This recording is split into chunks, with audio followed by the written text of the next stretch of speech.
Chapitre 26.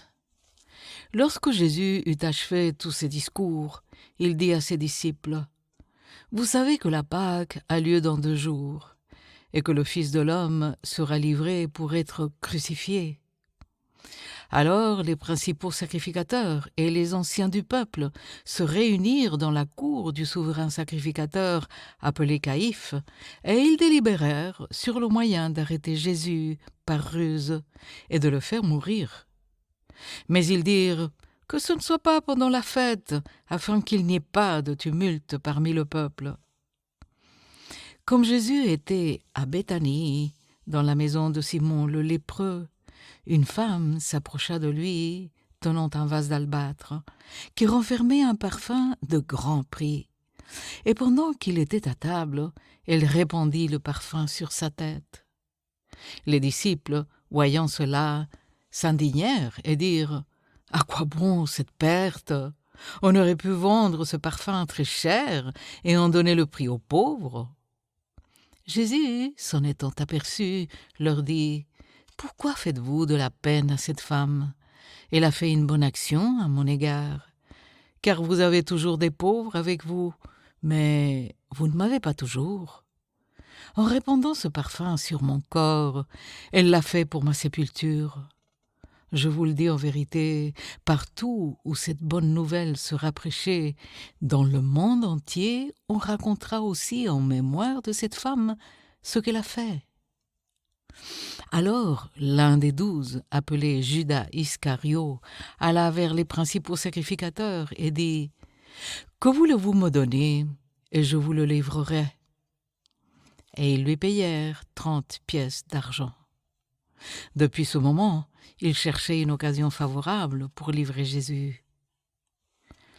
Le premier jour des pains sans levain, les disciples s'adressèrent à Jésus pour lui dire : « Où veux-tu que nous préparions le repas de la Pâque ? » Il répondit : « Allez à la ville, chez un tel, et vous lui direz : le maître dit, mon temps est proche, je ferai chez toi la Pâque avec mes disciples. » Les disciples firent ce que Jésus leur avait ordonné, et ils préparèrent la Pâque.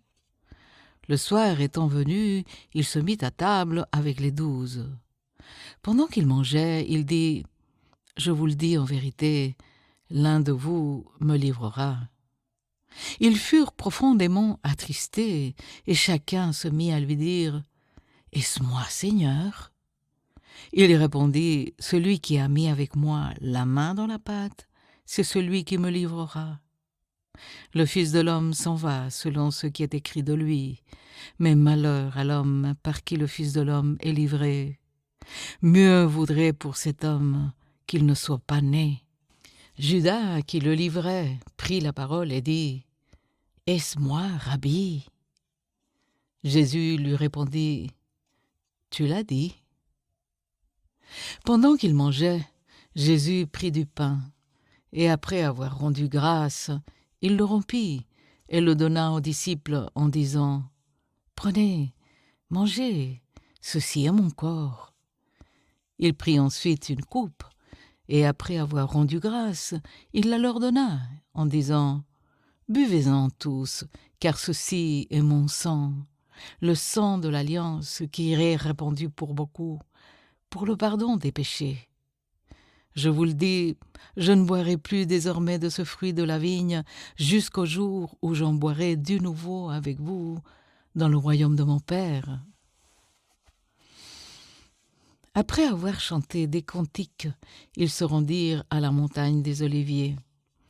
Alors Jésus leur dit : « Je serai pour vous tous cette nuit une occasion de chute, car il est écrit : je frapperai le berger, et les brebis du troupeau seront dispersées.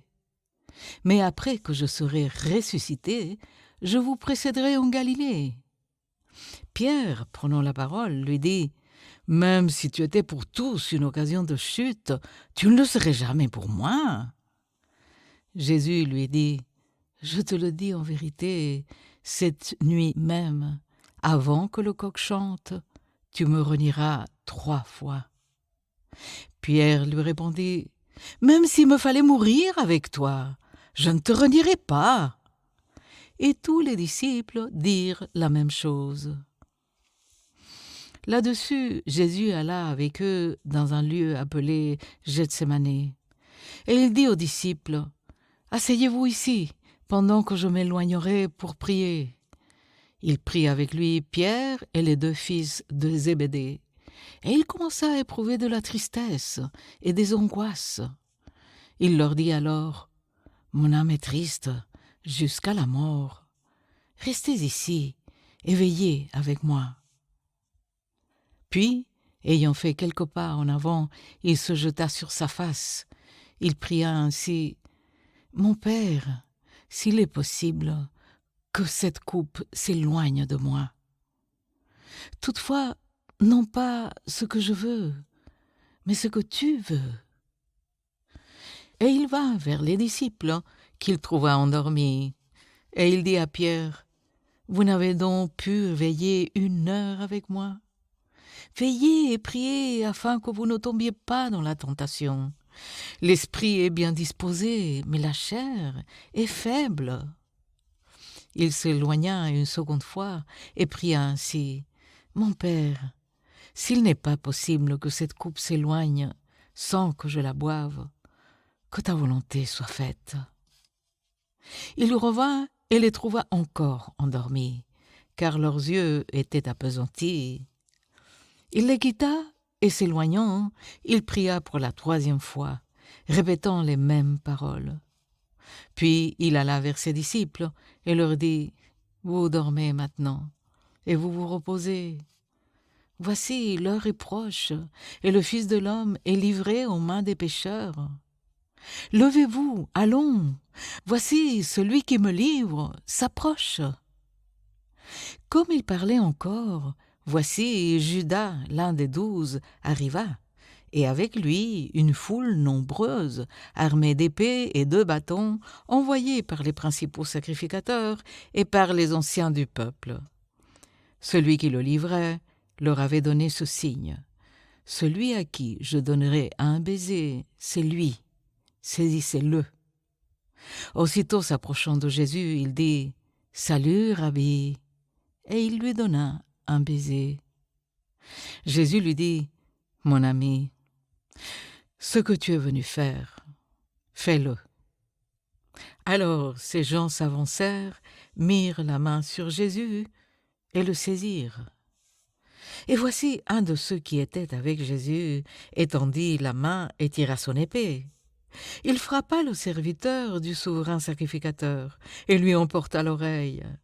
Alors Jésus lui dit, « Remets ton épée à sa place, car tous ceux qui prendront l'épée périront par l'épée. Penses-tu que je ne puisse pas invoquer mon Père, qui me donnerait à l'instant plus de 12 légions d'anges? Comment donc s'accompliraient les Écritures d'après lesquelles il doit en être ainsi? » À ce moment, Jésus dit à la foule, « Vous êtes venus comme après un brigand, avec des épées et des bâtons pour vous emparer de moi. J'étais tous les jours assis parmi vous, enseignant dans le temple, et vous ne m'avez pas saisi. Mais tout cela est arrivé afin que les écrits des prophètes soient accomplis. » Alors, tous les disciples l'abandonnèrent et prirent la fuite.